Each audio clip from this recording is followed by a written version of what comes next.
Good afternoon, good morning, good evening, depending on where you are joining us from. I welcome you to the closing session of the 4th edition of CDRI's International Conference on Disaster Resilient Infrastructure. We've had 3 extremely rich days with wide-ranging conversations focusing on high-level policy issues, focusing on specific needs of specific geographic regions, countries in different kinds of economic status. We have looked at sectorial themes. We have looked at infrastructure systems of the future and their resilience. We have looked at how we integrate nature-based solutions into infrastructure planning. We have looked at how we look at interdependence between different infrastructure systems and how do we actually take that into account while building resilience for the future. And all of this discussion over the last 3 days has been underpinned by one simple statement that infrastructure resilience is ultimately about people. We really want to have a conversation on resilient infrastructure which is people-centric, which actually delivers social outcome for people, delivers basic services for people who haven't had services from infrastructure systems for centuries, who haven't benefited from the fruits of industrial development over the last 2 centuries. How do we do that? How do we make all of this about people and not just about creation of capital assets, return on investment, and so on? So today we will wrap up this session. Before we invite our chief guests to speak at this session, I would ask Veena to share her reflections of the last 3 days. Over to you, Veena. Thank you, Kamal. This has been a fantastic 3 days. I really enjoyed the discussions. A lot of our conventional assumptions are being challenged here. Things like, whether is resiliency expensive, when actually it will save us money, it will save us time, and will also achieve a more just social justice. And to start with that people-centered approach, to make it contextualized, make it specific to location, to culture, to people's needs, really looking at making people not just part of the planning, but also part of active participants in the solutions so that they could be adaptive to these disasters that we may not be able to predict, as we've seen with COVID, the effects of which are hard to predict and require an adaptive mindset. And most importantly, the call to action, the collective action. So very much thank you to your leadership, Kamal, and to all of the CDRI staff who've worked incredibly hard on this conference, as well as my USAID colleagues and leadership, and also to all the participants, the speakers, all of our partners who've worked on this, including the UK leadership, which had the co-leadership for the last term and really helped us get to this spot. So thank you all, and to our tech support. So with that, I'll give it over to you, Kamal, to introduce our first speaker. Thank you, Veena. And now on to what everyone here is waiting for. I have the pleasure to introduce US co-chair of CDRI's Governing Council, USAID Administrator Samantha Power. She currently serves as the 19th Administrator of USAID. Before joining Biden administration, she was the Anna Lind Professor of Practice of Global Leadership and Public Policy at Harvard Kennedy School, and the William D. Zabel Professor of Practice in Human Rights at Harvard Law School. From 2013 to 2017, she served as the 28th U.S. Permanent Representative to the United Nations in New York. From 2009 to 2013, she served on the National Security Council staff as Special Assistant to the President and Senior Director for Multilateral Affairs and Human Rights. She has a BA from Yale University and a JD from Harvard Law School. She began her career as a war correspondent. She was the founding executive director of the Carr Center for Human Rights Policy at the Harvard Kennedy School. She's an author and editor of multiple books, and she received the 2003 Pulitzer Prize for Nonfiction. I now invite you to listen to Administrator Power deliver her keynote address. Over to you, ma'am. Thank you so much. Confirming my audio is working. Yes. Okay, perfect. I see a red microphone, which is always very daunting, especially this early in the morning here. I feel really privileged to be able to address you today, and I'd like to thank first Dr. P.K. Mishra, India's CDRI co-chair, Veena Reddy, our stellar mission director there in India, and you, Kamal Kishore, who has put so much heart and intellect and rigor into CDRI and really clearly have shaped it into what it is today. I'd also like to extend my appreciation to Prime Minister Modi for his commitment to tackle the issue of climate and disaster resilience and to galvanize the world's attention to one of the most important issues facing our world, how we withstand climate change today while doing all we can to prevent it from getting worse tomorrow. This conference, of course, takes on special resonance as a brutal heat wave grips much of the subcontinent, with record-setting average temperatures, days reaching 45 degrees in Delhi, without much relief at night, I gather, and water coming out of taps too hot to touch. Here in the United States, we are breaking records of our own, and none worth bragging about. Last year, we experienced 20 separate billion-dollar weather and climate disasters, the second highest ever, following only 2020. The list of events reads like a series of plagues: massive drought and heat wave across the western U.S., both flooding and wildfires in California, tropical cyclones, tornadoes, and made global headlines, a winter storm that plunged Texas into deep freeze. But measuring these losses just in dollars, as this conference makes clear, is extremely short-sighted.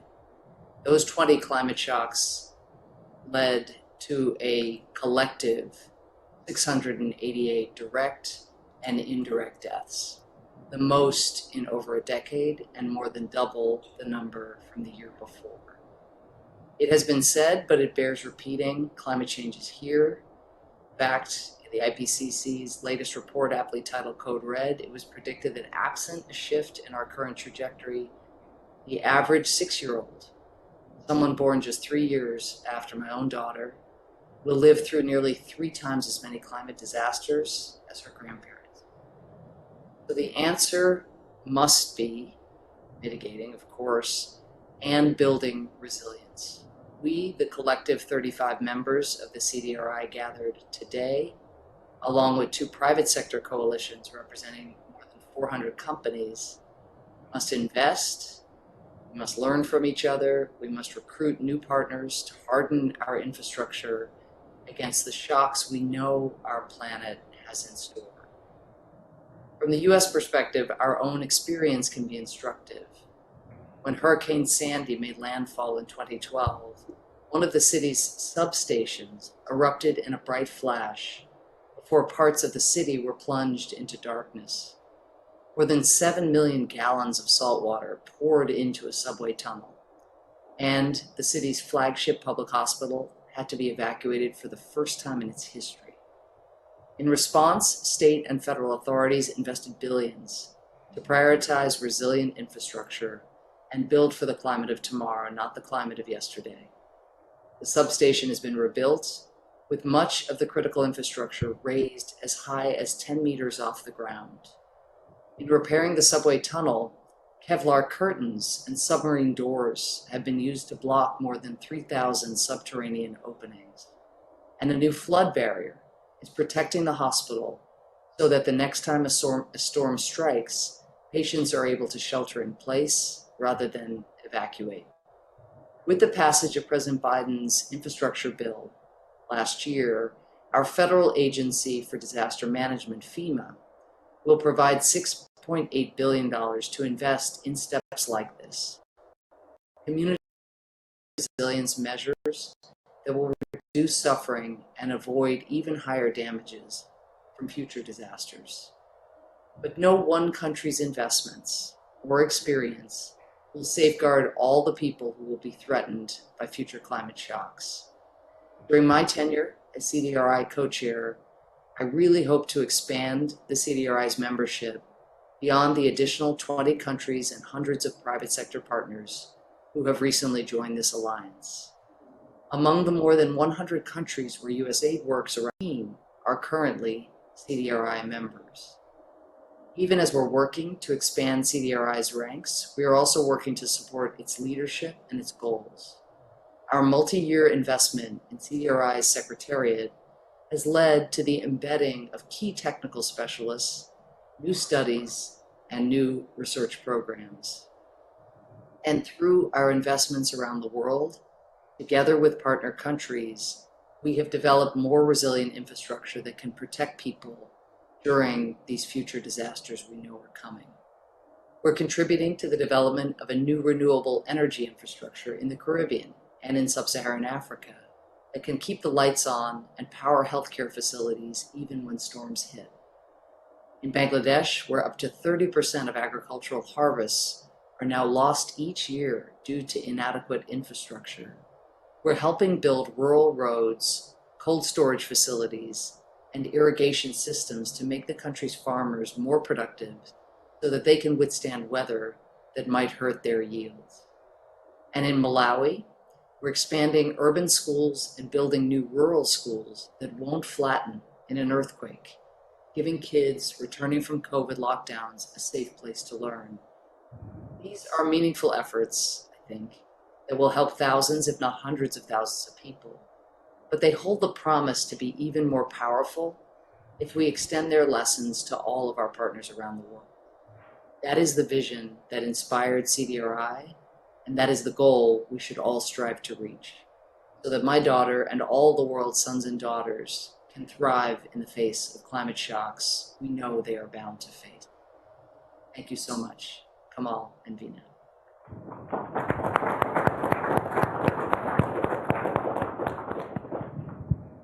Thank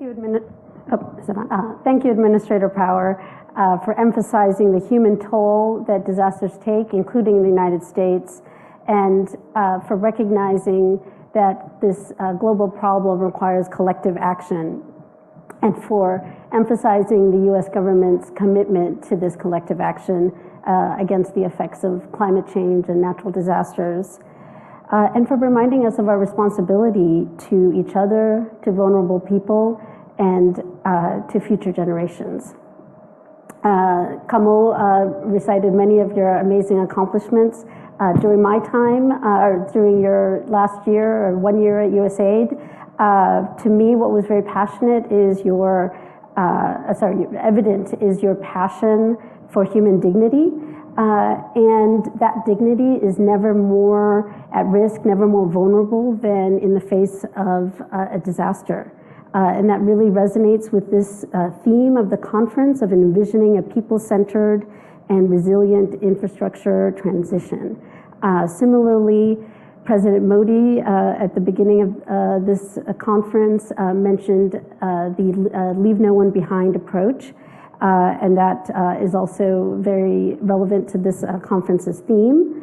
And so it's my pleasure to also now welcome some remarks from the Principal Secretary to the Prime Minister, Dr. P.K. Mishra, who is known for his innovative and transformative changes during his tenure.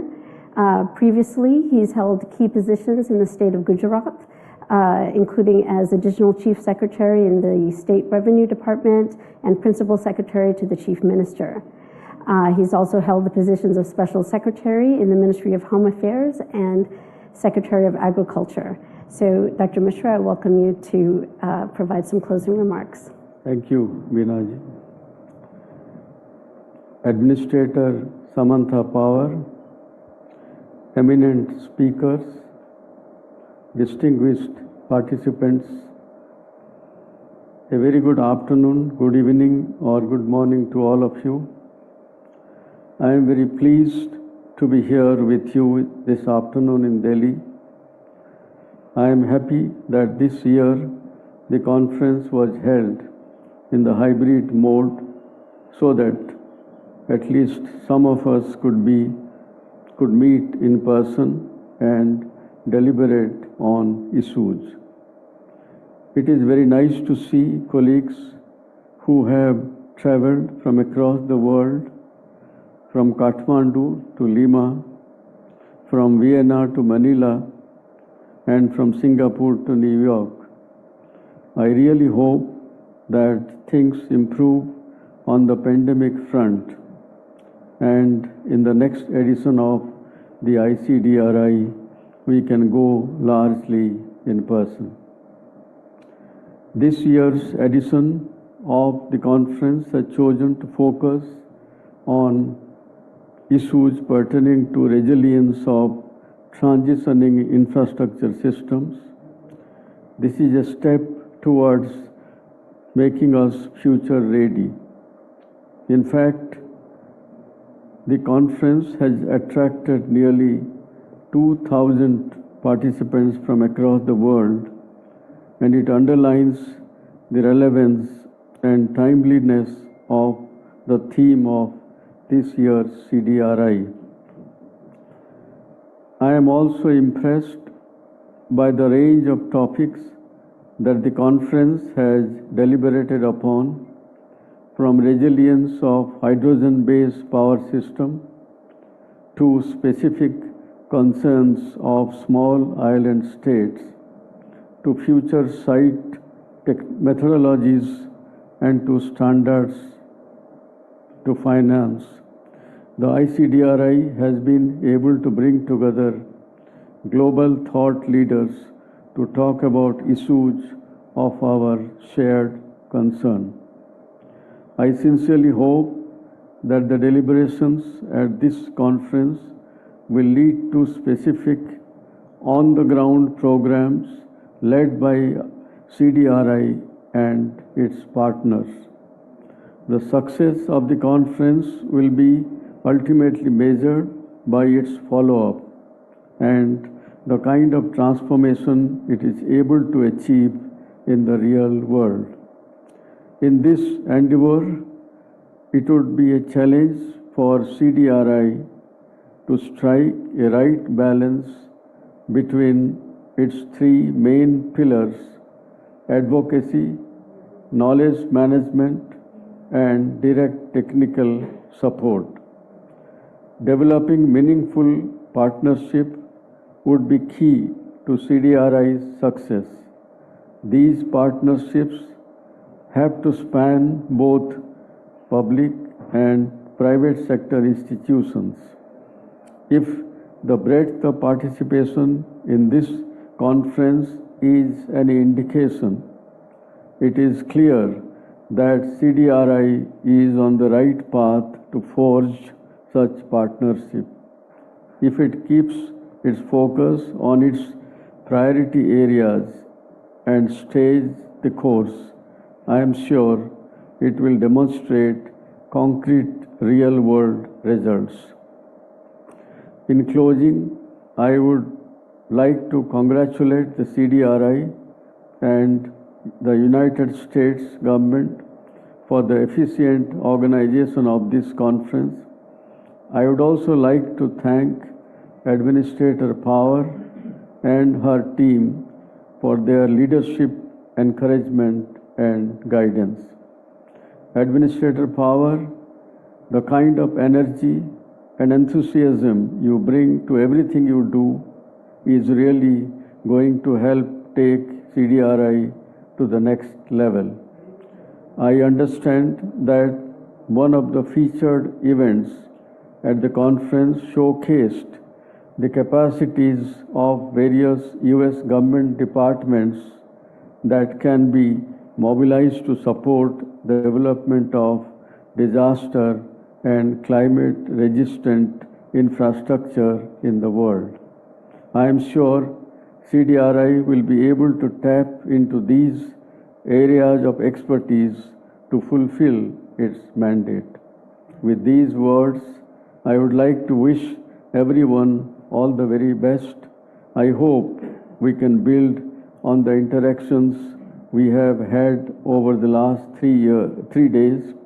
and build practical collaboration that serve the needs of people who are most vulnerable to disasters and climate change. Thank you.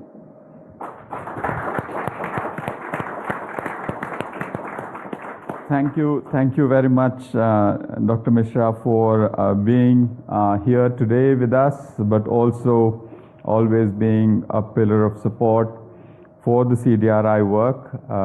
Without your support and sustained guidance, we wouldn't be here. We wouldn't have reached where we've reached in a little over 2.5 years.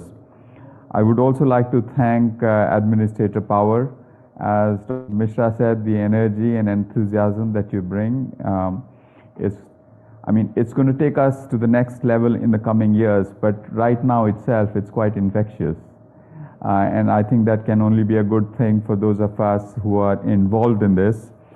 So thank you very much for taking the time to be with us this afternoon here in Delhi and very early in the morning for you in DC. I would also like to more broadly thank the US government colleagues from the mission here, Veena and her team. It's been absolutely fantastic working with you in putting together this conference. If this is a sign of things to come, we are going to have a great time for the next 2 years working together. So, so thank you very much for that, and thank you very much for all the other delegates, members of CDRI. You know, their missions are represented here. The previous co-chairs, UK here in full force supporting different elements of the conference, our colleagues from the European Union, colleagues from Nepal. I'm just taking names that I can see in these bright lights. But everyone, thank you very much. It's been really a pleasure pleasure over the last few days interacting with you and working with you in these over these 3 very intense days. We'll continue this dialogue. Thank you also to speakers who have engaged from across the world. We had 90 people over 3 days. The conference has really come a long way in its 4th edition. We had 2 parallel sessions and really in-depth, very engaging discussions on some of the most topical issues. I would also like to thank the CDRI Secretariat and the team, and a big applause for them, because